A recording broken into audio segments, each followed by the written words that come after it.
Welcome to the Anti-Architect Podcast. I am your host, Christian Giordano.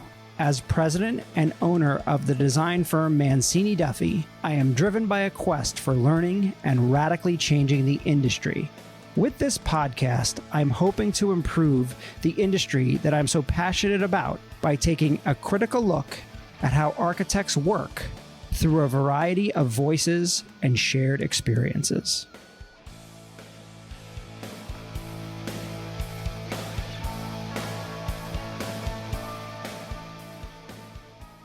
Hello, Anti-Architect Podcast listeners. I am excited to have Joseph Dennis as my guest here in our Red Bank, New Jersey studio today.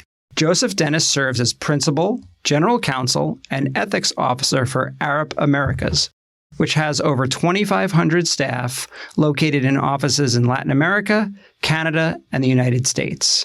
Arup Americas is part of Arup Group, one of the world's largest engineering firms with more than 1,800 employees worldwide and a multi-disciplinary practice including structural, civil, geotechnical, mechanical, electrical, architectural, city planning, and various other specialties. Arup designs large-scale projects such as bridges and tunnels and stadiums, subways, airports, and practically entire cities. Joseph oversees an 11-person legal team responsible for the firm's contracts, disputes, intellectual property, corporate affairs, and risk management. While he and his team negotiate contracts for significant projects, his primary focus is on developing strategies for large and complex disputes. Joseph is very active in the construction and engineering industry, from writing articles to leading panel discussions. He has also held several roles for the American Council of Engineering Companies and various New York AIA committees. Prior to joining Arup, he served as General Counsel for Syska Hennessy Group. He worked at several New York City-based law firms specializing in design professionals and contractors. Joseph, thank you so much for taking your time to be here on the podcast. Thanks so much for having me. Really looking forward to it. Yeah, it's awesome. So you and I have known each other for a little while. We had gotten into a discussion many years back about architectural licensing and what's called a grandfathered architectural corporation in New York City. It's unique to New York City, and you have sort of an expertise in that. And then later, we reconnected on LinkedIn and realized that we kind of grew up in the same place and we had a lot of common friends, and we've just been friendly ever since. So I thought it'd be great to have you on the podcast and just talk about the legal side of things. But first, what is a grandfathered license, an architectural license? Yeah, no, it is a very strange expertise, and I do have it. So in general, in order to practice in New York, and this is not only there's other states that are difficult like New York, but New York is very difficult. But the rule in New York is generally that any firm architecturally that was established before 1929 and engineering-wise before 1935, I believe, are grandfathered into the ability to practice as a C Corp. So ultimately, if you were not grandfathered in, you have to practice, in a partnership or a sole proprietorship or something that's not very attractive to large companies that are in the space, so that you have this finite group of companies that essentially are pre-1929 or pre-1935 companies that have inherent value in and of themselves. So, as counsel for firms that have practiced in New York for many years, I've done, several transactions in that space, and it's a very bespoke space. It's a very different kind of transaction than a typical M&A, because it doesn't involve a lot of things, but it does involve certain things. So it is a unique market. That's amazing what cool. What the background is underneath it. So a firm can sell or buy another architecture license if it was grandfathered in from that point. Right. And, it becomes a major barrier to entry for firms that really want to practice architecture or engineering. And therefore, the value inherently of the corporate medallion or the entity is significant in and of itself. So it really is, lots of firms, very few. It's even worse than the real estate market around here in the Jersey Shore. You can't get it and therefore they very rarely come on the market. And when they do, they're usually a lot of interest. And do the firms themselves even know that they have this special thing, or is there a list somewhere? Does someone have a record of? Yeah, and it's got some really weird rules. Like one, for example, is continuous practice. So that the story is that there was a sailor or someone that went off to war in 1940s and was an architect. And left, and because he wasn't continuously practicing architecture, because he was defending the country, he lost his grandfather because he was no longer continuously practicing. Oh, so, but it's got some odd rules. But yeah, so it's a unique market. Very interesting, really, really interesting. It's such a special little thing that we've it's bounced around in New York a lot. It's talked about in the architects world. So. And I think it's how we met originally years ago, because it was my boss, my first employer in the engineering industry was a guy named John Magliano, and I believe at the time Mancini Duffy was run by Tony Sherpa. Yep. So I know that originally I had worked with him on something like that. Yeah, exactly. Very interesting. Yeah, fascinating. So I'd love to talk a little bit about just architects in general, and then we'll talk a lot about architects and the law side of it. But if you had to pick one thing, what annoys you about architects? And you work with a lot of them. Yeah, I mean, so I think that it's hard to narrow it down to one thing. That's great. But if I had to, I think that I get, from a contracting perspective, and Arup is an architect. We practice architecture. We're probably a big E, little a, right, in the sense that we're primarily engineering, but the firm's ethos is all about multi-disciplinary design and all aspects. So we are an architect, but oftentimes we work for architects in an engineering capacity. And I find very frustrating when they don't focus on the negotiation of a contract, or when they do focus, or if you're lucky enough to get a signed contract, that oftentimes the focus is not on what I would consider important aspects like scope or schedule or fee, and it's about credit or something that doesn't make a lot of sense in terms of commercial terms. So I think there's a lot of frustration there. I also find it difficult, when you're working for an architect, they really have a responsibility to go to bat, if you will, for their consultants, so that if their consultants aren't getting paid, so oftentimes, obviously not Mancini Duffy, but other architects, surprised. We'll find a bus and say hello, and not really stand up for their consultants. So Arup is different than a lot of other engineering firms in the sense that we are often prime. We often hire architects, or we'll be a joint venture, or be at the top of a contract, or design, build, or other aspects. So it's very important, obviously, when you're leading a team, to look out for the entire design team and everyone that's under your banner. So that's certainly a frustration. Can I keep going? Oh, absolutely. Please do. That's what this is about. So I think that there is there's a special society, which I think are the worst people in the world, which are called the Thomas Jefferson Society. So these are people that are both architects and lawyers.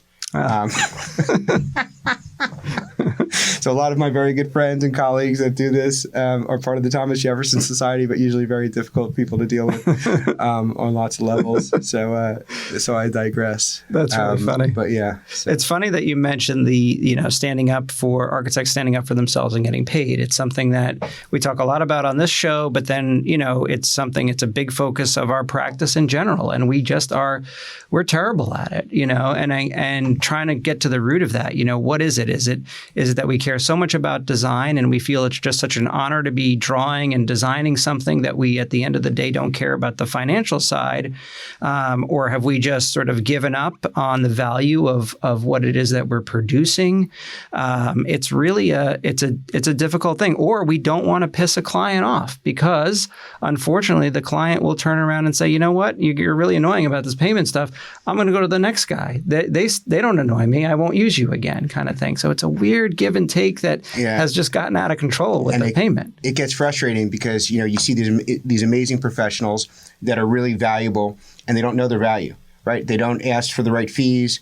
They take responsibility oftentimes for project success when it's out of their control to a large degree, whether or not there's there's acts of God or there's contractors that are not doing their job or whatever it takes, they just fall on the sword way too quickly. And I guess it's easy from my perspective as someone that doesn't have to, my relationships are not ones where I'm winning work, so it's easy for me to be tough. And I often emphasize it, but certainly, certainly it's a matter of knowing your value. Oftentimes when we do these projects and we commercially set them up as, GMPs or ultimately lump sum contracts, when really we need to make sure that our time, as design professionals is understood as valuable as it is. Yeah, absolutely. Lawyers, we work with a lot of lawyers, and, you sign a retainer and you give that retainer check, and this is it. And nobody really questions those hours and those times. But with architects, it's questioned from the very beginning. Yeah, no, and that's amazing because I spend a lot of my time hiring outside counsel who are always on a T&M. And it doesn't matter. There's no fixed budget for law firms. Right. They talk to you and they bill you. And architects and engineers, when we sign on to a project, we sign on to a lump sum usually. And it's very difficult to have change management because you fall onto it. So, my advice to architects is always to stand up for yourself, because once you become that doormat, they're going to walk all over in you, and you're going to end up, commercially not in a position that you deserve to be, where, you have better relationships, frankly, when you assert your value to your clients and they understand, that your time is valuable, and that you could, if you're not doing this project, you have an opportunity cost to do another project. Absolutely. No, that's great advice. I agree. Do you think that architects should receive more business training and understand really the legal side of things as part of school? And how would you see that kind of playing out? Yeah, no, it's a great question. I do a lot of my work is training, architects and engineers, about risk management. I think that seeing it from the vantage point that I do, which is, from cradle to grave. So I'll negotiate a contract, and then, in the very rare situation we have a lawsuit or something, I'll see that contract in anger. So having that full picture and making sure that, I love expert work for architects, because you're able to work for someone else and have someone else's problems and learn from those mistakes. Sure. Very hard to learn, obviously very hard to learn, outside of that. But I think that it's absolutely key to understand, standard of care, understand documentation, understand, because oftentimes you can negotiate your contract, but then I find that a lot of design professionals, architects and engineers, never read it. Okay, so that it's like, you don't know how long you have to answer an RFI, or you don't know, you don't know until you get the letters. So what I always do is I always make the my teams actually, as part of the project plan, do what I call a contract abstract. So they take the contract, whatever it is, and oftentimes, as you know, your contract is going to be modified. Like I'll have an architect agreement with a prime and a prime with an owner. You have multiple agreements sometimes, but you have to put it into one page. Mm-hmm. Okay, so because when you're very busy on a project, you don't have time to start researching the clauses. So and the language, we don't understand that language. Yeah, and you have to understand the language. And understand, because you can push back. Because so time is of the essence is a great example. If an owner is going to force us to sign very difficult scheduling kind of language, or not allow us to rely on the information, then we have all kinds of opportunities to push back. And I think that understanding what your contract is, understanding the rights before, just as a preemptive thing. Yeah. Okay, because if you have that documentation, you're going to be, either the claim is going to be avoided in the first place, especially the cost overruns and the economic loss claims. I mean, there's personal injuries and things that happen on projects that are going to cause a claim no matter what. But certainly a lot of the economic loss and commercial aspects, we can do so much better.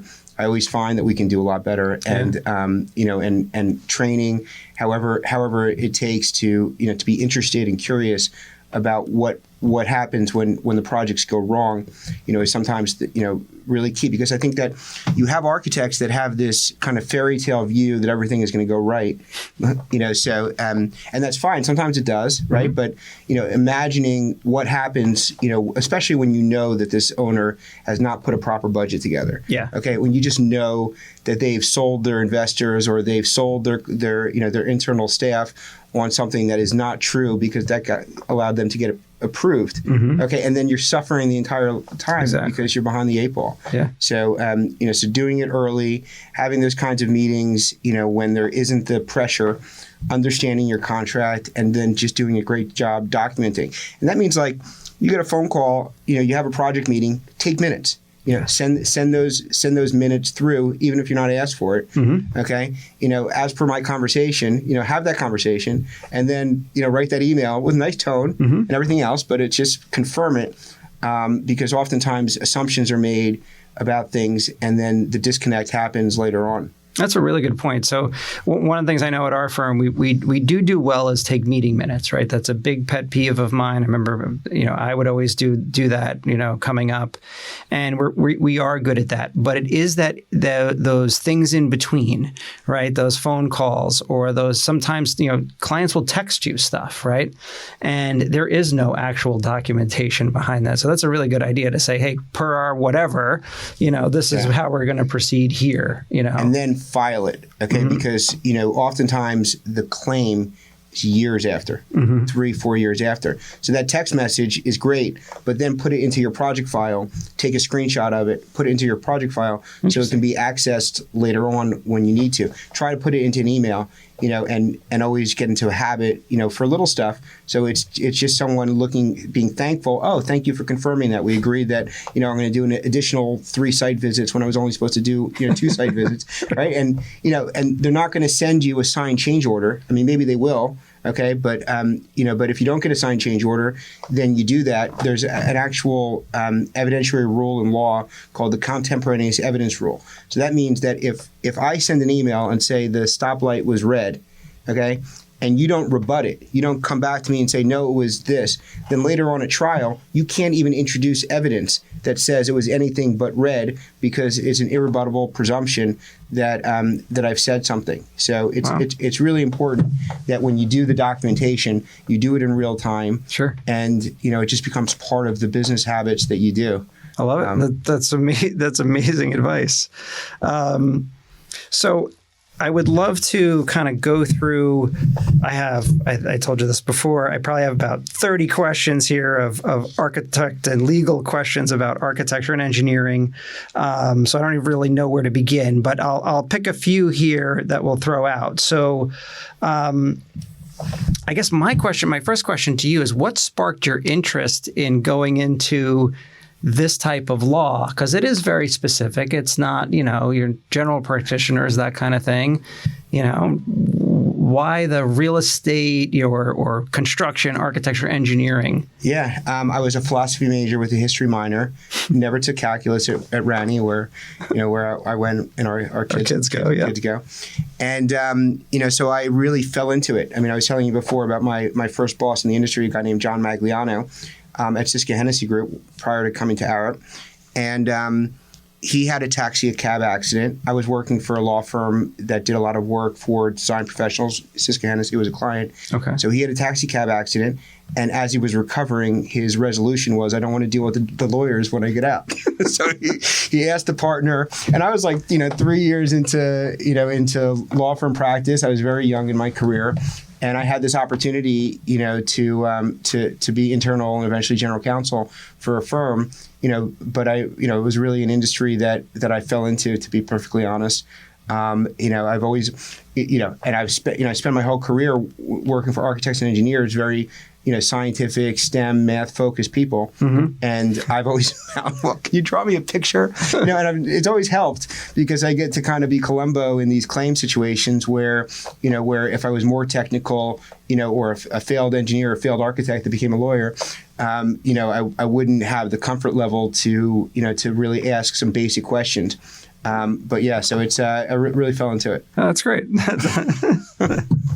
So what are some of the most common legal issues that architects face in their work? Like, what do you see on a day-to-day basis? Yeah, I mean, all kinds of issues. I mean, from a project perspective, you have traumas that happen on projects. So we work on we design airports and stadiums and tunnels and bridges and really large projects and really small projects, working for all kinds of different clients and project types. But I see that, that often you'll have traumas on a project, whether there's a collapse or a failure or something that no one, understands or predicted or was ready for. And I think the key thing when that happens is how do you create a lane for the lawyers and for the insurers and architects and get out of the way so that they could finish the job. Okay, because at the very time, where a project is at its very hardest, situation, massive schedule. I was thinking of, the Allegiant Stadium that we designed, and there was a problem with the roof where bolts fell out. It wasn't our fault. But at the end of the day, sometimes you don't know whose fault it is. Yeah. Okay, and you have to play the field and deal with it as it is. So I think that continued focus on the project in ways to in some ways I love the name of this podcast, and I think of myself as the anti-lawyer. Don't let the lawyers lead, because this has got to be led by the designers, led by the project team, and led by the owners and everything else. And oftentimes when legal gets involved early in a project because of a problem, it becomes something that that is out there. Interesting. Okay. So when we talk about contracts, I think of I have a friend who's an emergency room doctor, and his whole thing being an emergency room doctor is you come into the emergency room and there's the 5 things that are going to kill you, like right then and there on the spot. He'll identify if you have one of those 5 things, then okay, we have a problem. They get going right away. If it's not one of those 5 things, you go to the back of the waiting room and you wait until they get to you, till whenever that could be, right? So when you're looking at a contract, or when an architect is looking at a contract, what are the things that they need to really look out for? What are the most important things? Yeah. Because again, so for a firm like mine where we don't have in-house counsel, right? We use outside counsel. You've met like Stephen and some of our outside counsel. They're very good at identifying, hey, you want this project, but these things are the things that will really going to screw you. What are some of your opinions? Yeah, I mean, and it's funny. It's a great question. It really is. But I don't think that the legal points of a contract are the most important points of a contract. To me, the most important points of a contract always, without a doubt, are scope and schedule and fee and change management and the kinds of things that will make a project commercially successful. And having a very clear scope, not having ambiguity in that scope. That's really what a contract is about, okay? So it doesn't say site visits as needed. It says 4 site visits, okay? So that when you're on the 5th site visit, you have a very clear mechanism. Now, obviously, from a legal perspective, having terms that are clear, so my suggestion to architects is to always have a standard form. Oftentimes you will be demanded to start work, okay? And you'll not have a contract signed, but you have to get to work because there's a schedule. So have that standard terms that go along with your proposal, and get the proposal signed, but at the same time, so don't work without a contract, but at the same time, be ready to negotiate. Now, limits of liability, I think, are key, because we can't be responsible as architects and engineers for, unlimited liability on a project. I mean, you just can't. Okay, you work on some of these big projects, and it will take a firm down if you have unlimited liability. So makes a huge difference if you can get it simple and just say, on this kind of project, we have a $100,000 limit of liability or $1 million limit of liability, whatever it is. Having that finality is very key, because it creates a workable conversation if and when you're ever looking at those kinds of terms. And having change management that's very clear. Okay, so that if you have a procedure that allows for scope changes, make it very clear. Have a very good process by which you can negotiate those scope changes. I think another point that gets lost is the dispute resolution.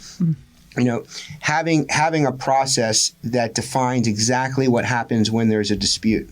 Okay, so for some of the big projects, we will have what's known as a DRB, a dispute review board, or sometimes a single referee that will decide claims and fee issues in the middle of a project. so that you have your kind of quote unquote day in court during the project, and usually it alleviates the issues. If you don't, then you can end up with this escalation of, well, if you don't pay us, we're going to stop work, and we're going to stop work, and then you've got all kinds of problems. Yeah. So so having that right.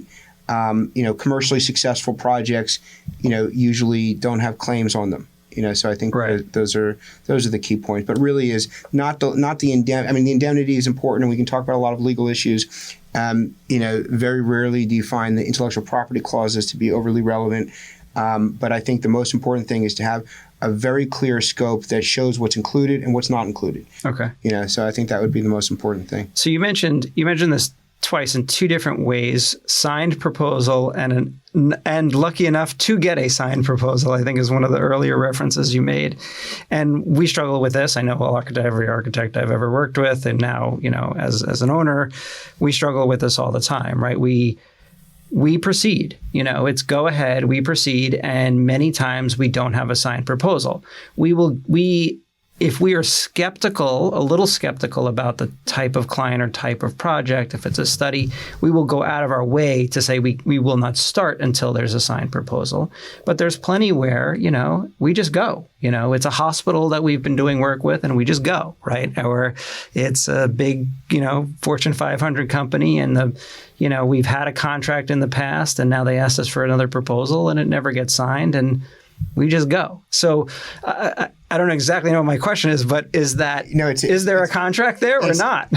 Well, look, if you have to ask, right? That's a good point. I like that. But look, I mean, I think that I remember a very hard-nosed project director that I used to work with.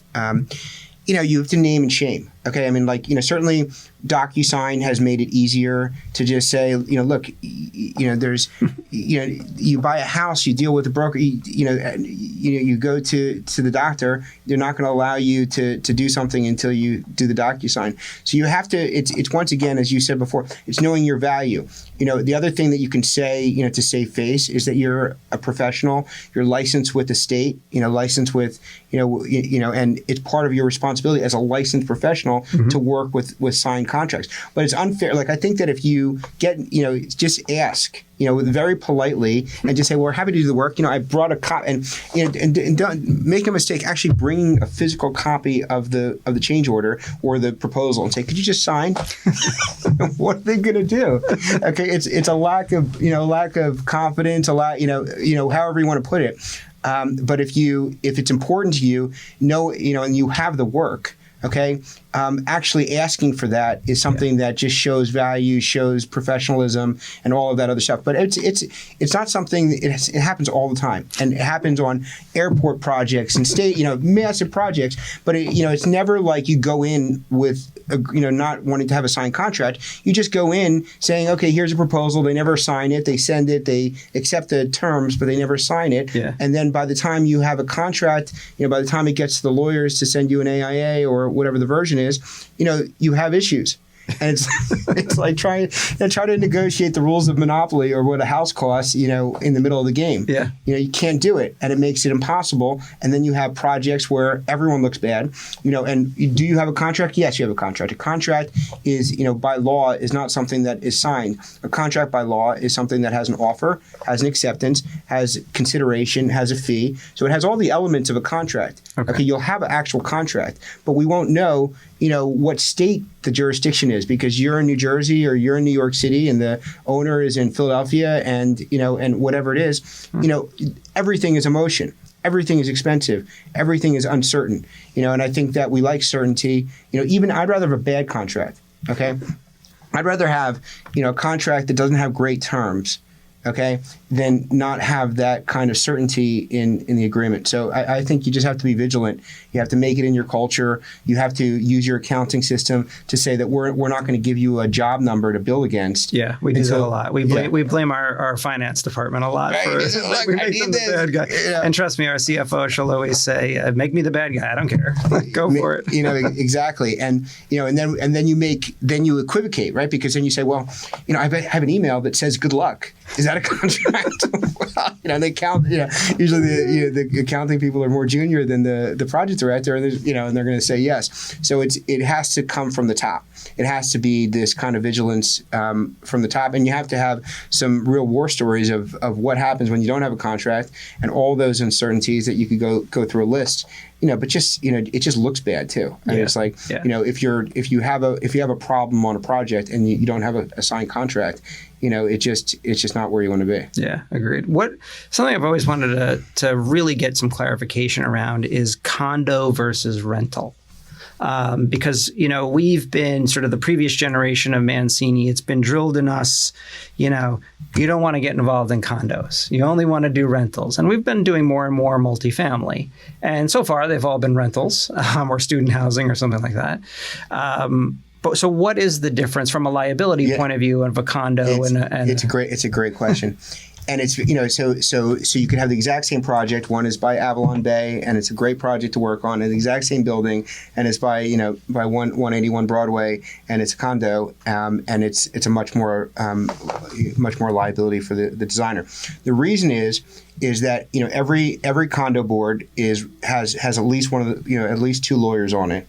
Okay, so I was on my condo board. It's just something that we do, and it doesn't take long. Where you have Avalon Bay as your client, they know what they're doing. Okay, if they have a problem, they're not going to go ahead and sue the designers. They're in it for the long haul, and it's their building, and they're going to maintain it and all of that other stuff. But when you have a condominium, you have a perfect storm in some respects because.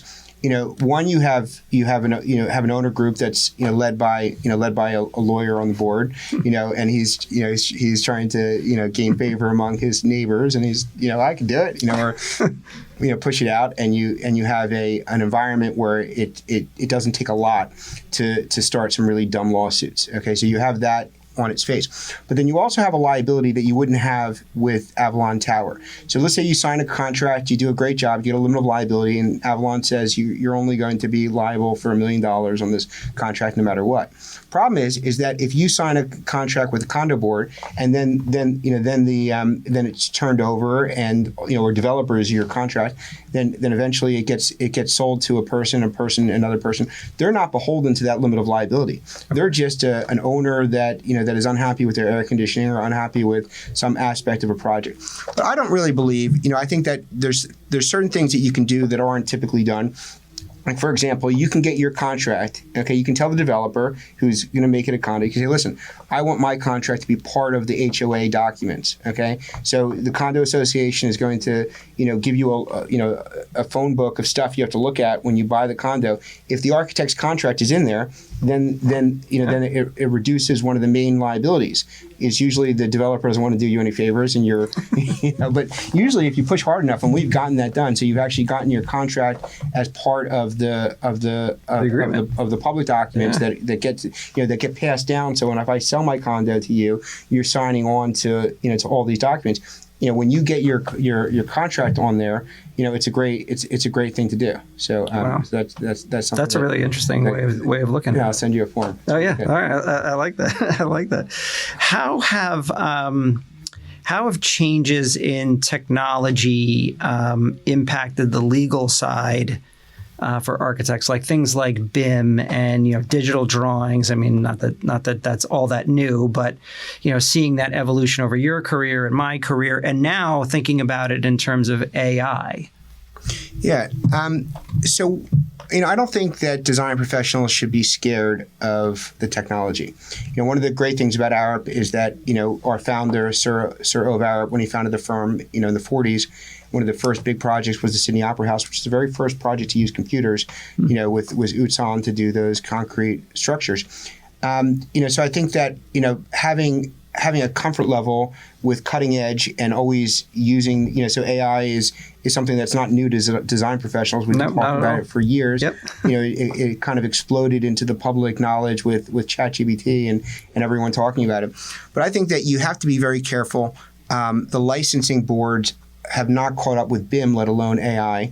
Okay, so they're expecting, responsible in charge to be signing and sealing and an architect, and otherwise to be doing it old school and looking at first principles, so that if you're using AI too much, then you're not doing your perfect. And God forbid there's a problem. Okay, you're gonna have liability that's unexpected. The other thing is, I'm scared. We talk about design professionals as not the best commercially sometimes. If we sell so much, how it's going to save us time, then we're going to cut down our fees too much. So we need to be careful that we don't oversell this. Because what we call automation and all these different aspects to reduce the design. So I think that there's a lot of cost savings and ways that we can figure out how do we do the more interesting part of the design, and not the rote stuff. Yeah. So I don't think that we should be scared about this, but at the same time, I think that we need to lean in. From a legal perspective, I'm very happy. I think that it's sometimes it's a little bit of a joke because, we're going to negotiate a contract, with a robot, and then they're going to send us back, and it's at the end of the day, it's you can't replace AI is not from a legal perspective, AI is not going to negotiate contracts. Mm-hmm. AI is not going to prioritize what you should be signing on to. So it doesn't really replace, and in many ways the kind of things that it will replace are fine. I've never seen, from my legal bills perspective, I've never seen any technology reduce bills. Okay, we thought that Westlaw and all those case laws, it just gave more reason where the biggest part of your legal bill is now the document management part of it. So I don't think that we're going to get better service from our outside counsel. But I think that it touches everything that we do. And it's something that I think that we should all lean into, but also be very careful about, because we have professional responsibilities as architects and engineers, and AI is not going to cut it. Yeah, absolutely. It's interesting. I hadn't actually thought about the time, right? We do talk about BIM saves you time, and maybe AutoCAD saved you time from hand drawing. I bet if we were to do an analysis, it probably hasn't actually saved that much time. I don't see the difference between AutoCAD and BIM to be all of that impressive in terms of shortening schedules.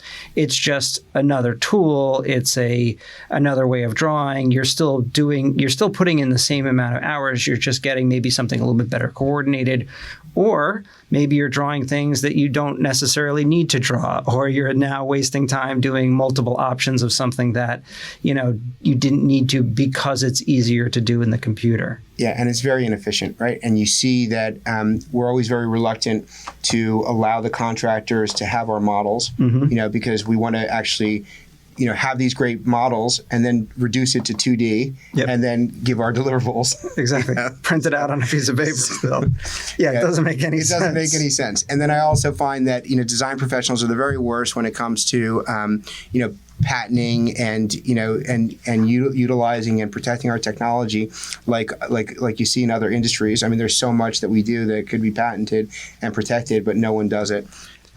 So I think that in many ways the design industry is very old school, and and I think that you have to find that kind of balance, where you're able to adjust, but at the same time perform your responsibilities and not get ahead of your skis. It's one of my questions in there was about patenting and copywriting, and also around who technically owns the drawings.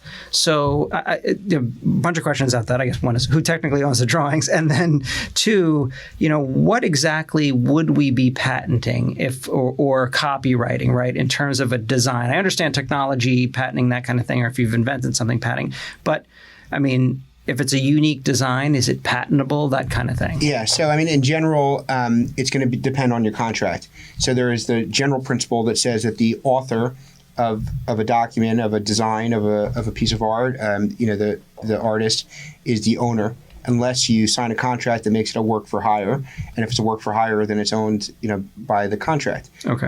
Generally speaking, but what your deliverables, the better answer when you can determine your contract is that you give a license. Remember, every building is unique and special and one of a kind. Mm-hmm. Okay, so it's very rare that we're working. And I guess now we did a great project called Pacific Park in Brooklyn, which was I think a 24-story building that used modular, and so in some respects maybe we are it was a lot of lawsuits, and I don't think they're going to do it again.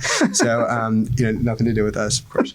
But generally speaking, every individual project is unique. So you really don't need to own the designs. A lot of architects on special projects will send it to the Library of Congress, which is, to copyright something so that the actual design, the blueprint, if you will, is copyrighted. There's very little reason to do that. Yeah. It's very difficult to do, and you don't get a lot out of it. Yeah.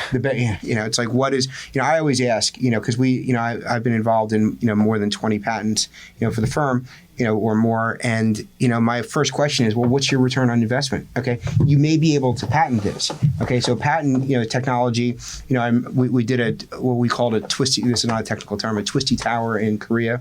And, and the mechanism that allowed the structural to provide for that twist, was something that the principal that was running that business convinced me to say, okay, fine, get a patent. We got the patent. We did nothing with it. Right. Okay. Because when you get a patent, you have to be ready to do stuff that architects and engineers don't like to do, which is enforce it. Okay, that means you have to write nasty letters and say, you're not allowed to use that. You have to monitor it, and I mean that's what Apple does, and that's what that's what all these technology companies that are enforcing their patents. So you have to really have a good reason to patent it in the first place. And if you have a return on investment for technology, like I'm thinking that we designed and we invented something. We had opera houses that we were working on specifically, and we created what we call our sound lab. So it's this great. We've contracted with you and used it before for NBA. Okay. For a basketball floor in an office building. Yeah. I mean, and so the original sound lab, which we patented, and we got the technology patented for this, was the greatest job in the world. Could you imagine being a young acoustician and being sent to the greatest opera houses in Spain and in Singapore and in China and all these places, record and create a environment where you can recreate the sound. Mm-hmm. So so that was technology that was unique, that we came off an original project, but we were very careful to keep it as something that was proprietary. We've developed software. I'm thinking that we would design Fulton Street Station. We had something called mass motion, so it literally shows how pedestrians move in a building. Is wild. Oh, cool. But yeah, so you have to figure out what the return on investment is. You have to understand from the early parts, if you have created something like you think of NASA, they have a pen that writes upside down, that was born out of a project. If it has an independent derivative value, you can't charge the client for it.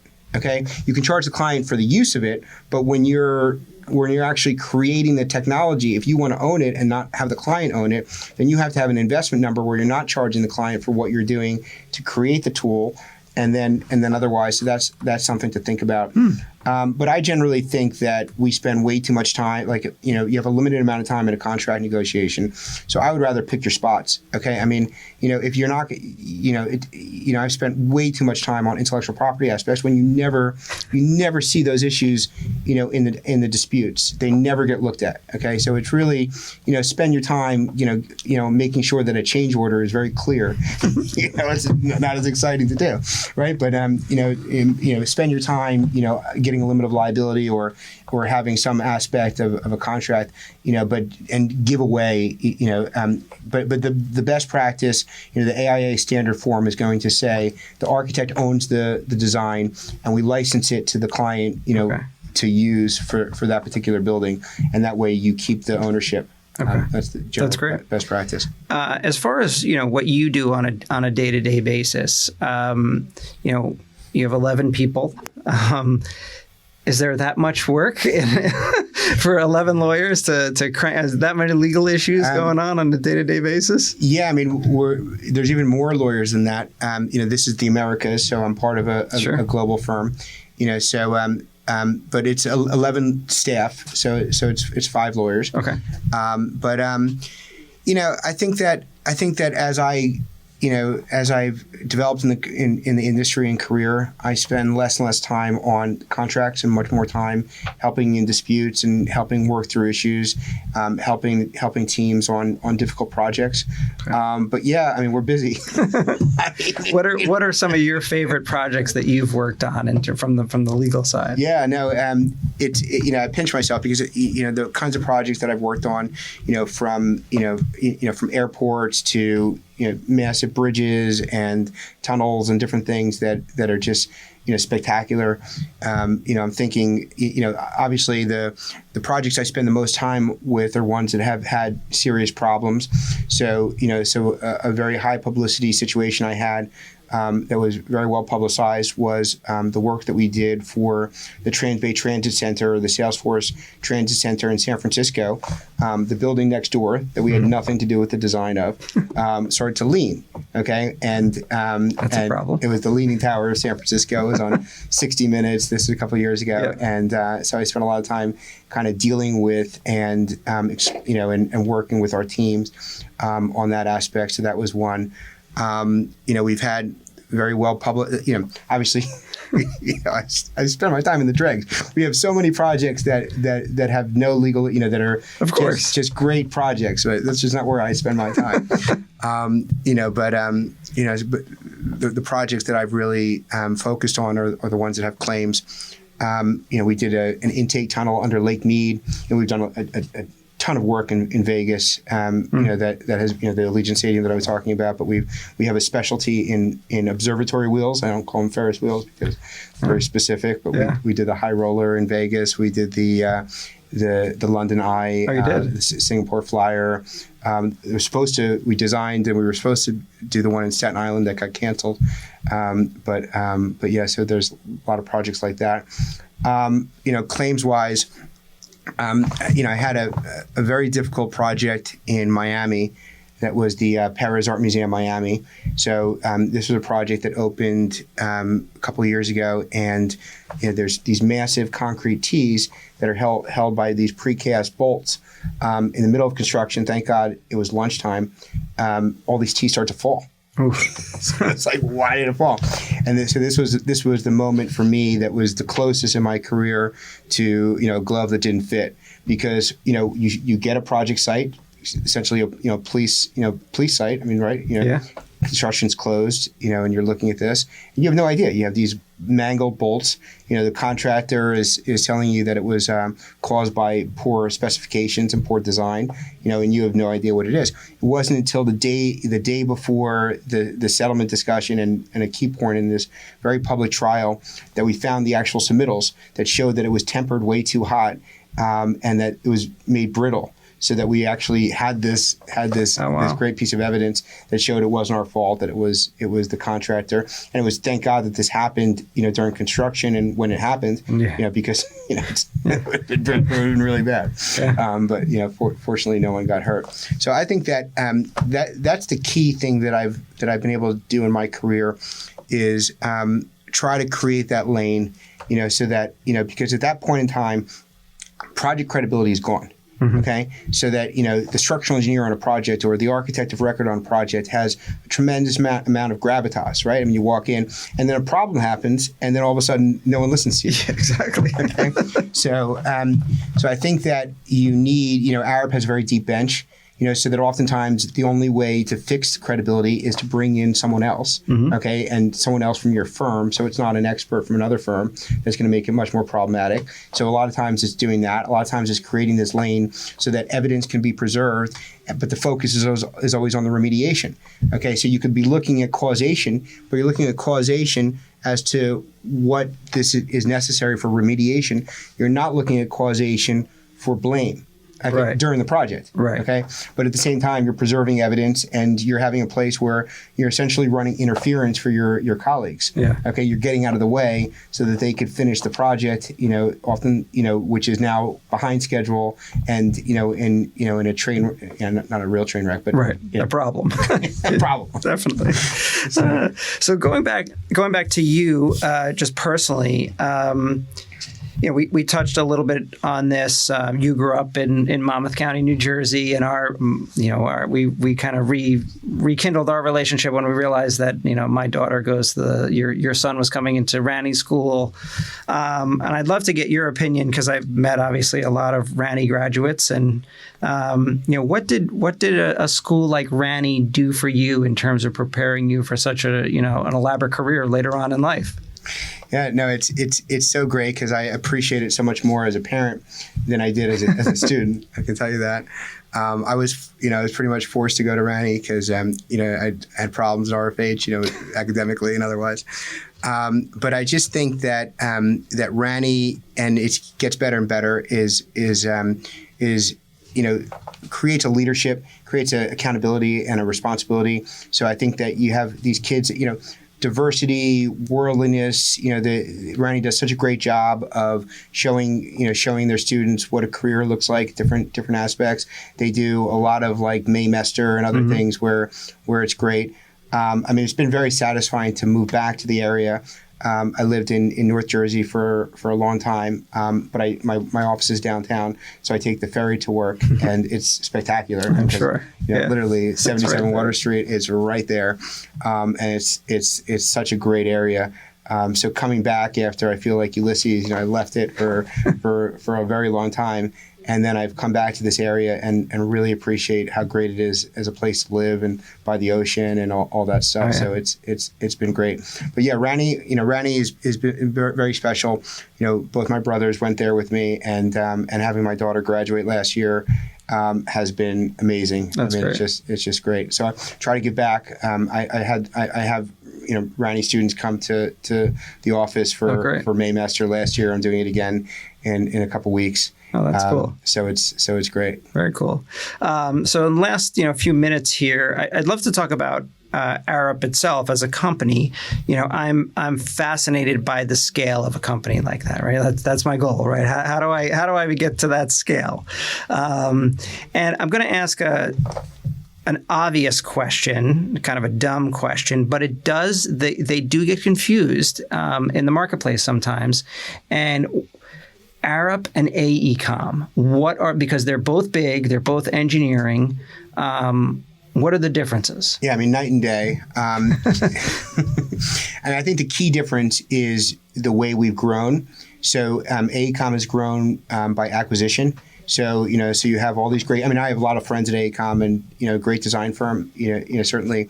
But AECOM is in so many ways amalgamation of all these great brands that they've acquired over the years and put together. Arup doesn't have an acquisition strategy. Okay. We've grown to the size that we have completely organically. Wow. I think that it's a British firm. In terms of its origin, we wouldn't say we have a headquarters, but if we did, it would be in London. And I think that if you go to New York, you would feel like, if you ever wanted to know what the world felt like if the British won, you come to my office in New York and you'll see a lot of expats running around. But I think that the firm, in terms of its size and scope, has grown not for growth's sake.